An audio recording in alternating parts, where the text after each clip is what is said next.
amigos da TV Relacionamento. Eu estou aqui em São Paulo, nos estúdios da TV Relacionamento, hoje com uma pessoa muito especial.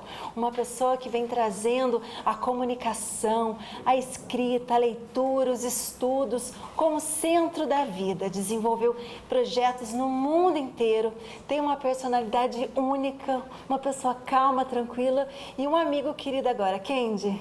Muito obrigado, viu? Gratidão mesmo, viu? Amém. Você é muito iluminada, tá? Parabéns. Amém, obrigada. Bom, e aí, com essa oportunidade de entrevistar ele aqui hoje, eu queria começar perguntando para saber, como escritor, sei que você tem diversas obras, algumas muito exponenciais hoje no Brasil.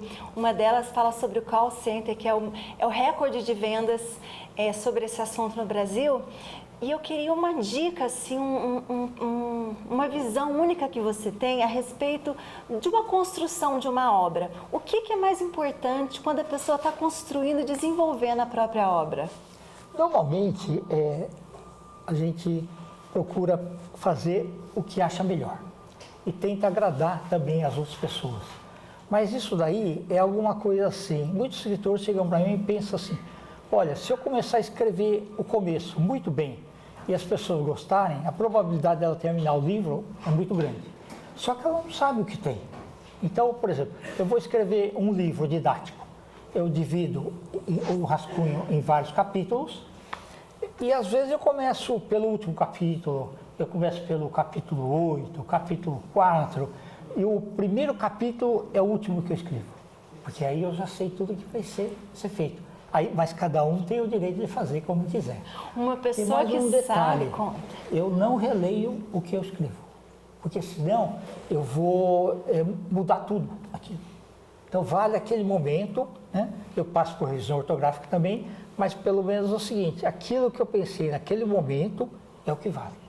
É uma obra única que reflete um momento único da sua vida. Exato. E me parece que a regra é não ter uma regra exata. A modo individual que você se descobriu escrevendo é uma metodologia própria sua. Exato. Porque assim, a gente não sabe, você sabe até que público poderia gostar, mas você não sabe se a pessoa que tem só o ensino médio, se tem faculdade, ou se é da área de humanas, tecnologia e tudo mais, né?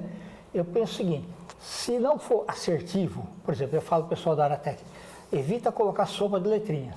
Mesmo a área médica também, conceitos muito técnicos. Não, coloca-se uma linguagem que a pessoa entenda. Então, ele vai ser muito mais assertivo se a comunicação dele for inteligível para quem vai ler. Que coisa boa. Olha, é um conhecimento de uma pessoa única que está há muitos anos escrevendo muito bem e avaliando obras também de outras pessoas, sabe muito bem do que está falando. E aí eu quero saber também, porque eu sei que você tem algumas pós e entendimento muito grande na área de psicopedagogia. Isso. Me conta como é que surgiu isso na sua vida. Na realidade, assim, eu precisava ter uma certeza de uma profissão que desse dinheiro. E aí, na época, 72, existia 27 profissões regulamentadas. Hoje existem mais de 500. Aí eu pensei, qual a profissão, as profissões que depois de formado me daria algum dinheiro? Então eu fui ver assim, o Brasil é muito novo. A primeira turma de administração no Brasil, 1965. A primeira turma de psicologia, 1968. A primeira turma de nutrição, 1970. Eu estava em 72 aqui. Aí eu vi assim, qual a profissão ou as profissões que me dão dinheiro quando eu termino a faculdade? Eu vi engenharia. Falei, fazer engenharia. E realmente eu sofri muito para fazer engenharia, vou te falar o porquê. Mas eu me formei com 22 anos e com 23 eu ganhava 10 salários mínimos. Aí eu fiz mais uma engenharia, tinha feito eletrônica, complementei com elétrica e telecomunicações. E um headhunter me chamou uma vez. Eu fui fazer pela primeira vez o teste de perfil. E aí ele olhou para mim, tem alguma coisa errada com você. Eu falei, o que é? Olha, você é 100% humanas. Como é que você consegue fazer 2 engenharias? Eu falei, não, realmente foi difícil, mas eu tive que focar. Mas gostei que você me falou. Então, as 7 pós que eu fiz foi da área de humanas. Fiz marketing, gestão empresarial, gestão e estratégia de negócio, metodologia didática e ensino superior, psicopedagogia. Na pandemia eu fiz a online, que foi sustentabilidade do meio ambiente. Em junho do ano passado eu terminei uma de economia internacional. Em junho do ano passado, eu posso falar a sua idade? Pois não. Então, um senhor que está com 72 anos e terminou a última pós há quase um ano atrás, Isso. né? Isso demonstra pra gente que a gente nunca tem que parar, estamos sempre tentando, querendo, fazendo o melhor que pode e sempre tempo de estudar, né? Sim. Então, assim, pegou uma matéria que era super difícil, que é engenharia, né? Que tem que ter um conhecimento na área de exata, né? E você se desafiou a fazer uma coisa super difícil e ainda fez 2 vezes, que é 2 engenharias, né? Exato. Ou seja, a capacidade do ser humano, né, de desenvolver diversas áreas é muito grande, né? E eu sei também que você trabalhou internacionalmente, Angola, França, Estados Unidos, Isso. implantou muitos call centers, né? Ou seja, a comunicação é sempre muito importante.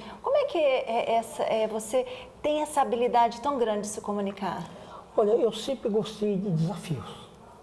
Então, eu acabei fazendo um curso em Dallas, no Texas, em Denver, no Colorado. Fiz meu mestrado e doutorado nos Estados Unidos, pela Florida Christian University. E isso me abriu muitas portas. Então, várias faculdades me chamaram para palestrar e também auxílio em projetos, né? Então, esse conhecimento, ele realmente é muito bom.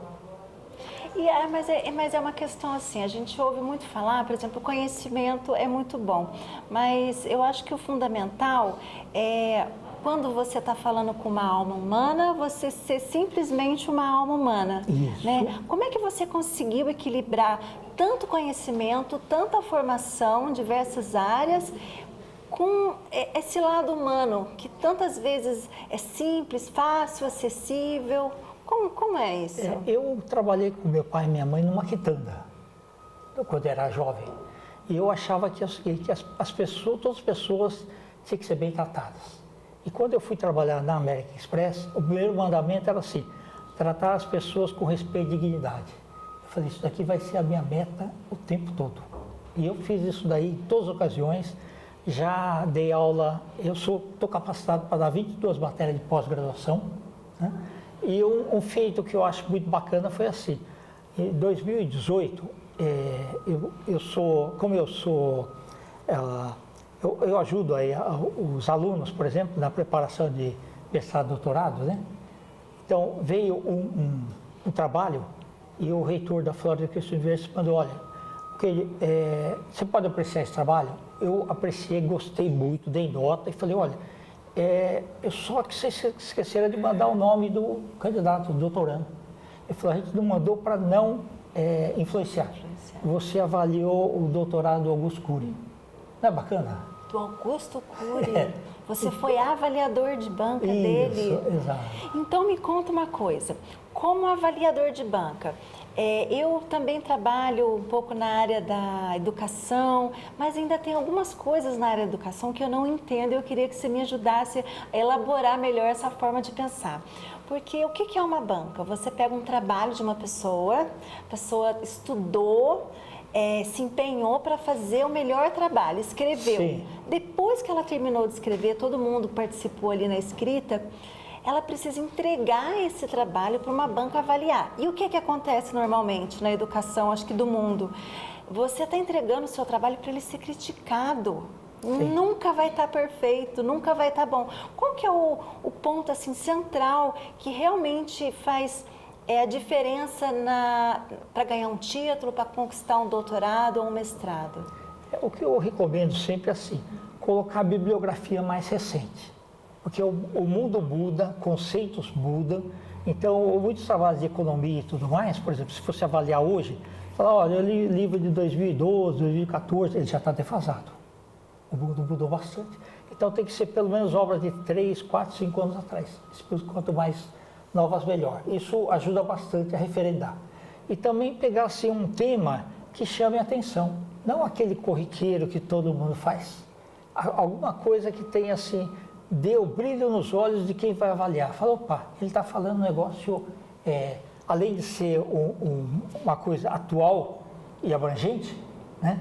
que vai trazer algum benefício. Então conta pra gente da obra do Augusto Curry, o que mais chamou a atenção lá, que é uma coisa que só está na obra que você avaliou. Ele foca, sempre focou, né, o seguinte, um olhar humano. Né? Então, muitas vezes, todo mundo vai escrever de uma forma assim, mais técnica, né? Deixa início, meio e fim, responde aquelas perguntas que, quando, onde, por quê, mas a parte muito técnica começa a cansar ao longo do tempo. Então, assim, se a descrição ela fosse no ritmo que você consiga entender do início ao fim, ela fica muito fácil e mais benéfica para todos ali. Então, o Augusto é sempre assim, o foco principal é a alma, é o ser humano. Se coloca isso, todo mundo gosta. Tá? Mesmo que seja você falar sobre o ego, mas é da emoção. É do ser humano. Do ser humano. Agora, então, para finalizar, eu quero uma perguntinha. Você acha que para a gente ganhar um título de mestrado, é muito importante a gente saber aceitar as críticas e crescer com elas? Olha, é meio razoável, porque assim, muitas vezes você não conhece a banca que está valendo, às vezes é uma turma meio mesclada, então você vai pronto, você vai ser, eu estou na arena, seja o que acontecer, né, você está lá para responder as perguntas, certo? Você deu o melhor de si e aquilo que vai, e tudo vai fluir bem. Se a tua comunicação for de maneira muito simples, sem palavras difíceis e nada, mas que ele dê início, meio e fim, vai dar certo. Eu, depois dessa conversa tão rica de entendimento, de conhecimento, de um lado humano seu também, eu tenho que contar para o meu telespectador também que ele está de óculos, porque ele passou por uma cirurgia, tem cuidado muito bem da saúde, está com esse cuidado todo, né, por causa da cirurgia. Então eu agradeço, porque foi uma conversa para mim que a gente sempre leva com carinho e eu tenho certeza que o telespectador também, se tiver com dúvida, quiser perguntar alguma coisa, entrar em contato, fica à vontade e pode deixar as últimas palavrinhas assim para a gente, para o nosso telespectador lá que está assistindo, fica à vontade. A gente tem que sempre fazer também voluntariado. Então eu dou palestras aí voluntárias para alunos de último ano de ensino médio público, para que eles tenham um pouquinho mais de assertividade na carreira. E eu sempre falo assim, a palavra que eu falo para todos é assim, não fique na média, você tem que estar acima da média. Quando você está acima da média, você é notado e aí você é valorizado.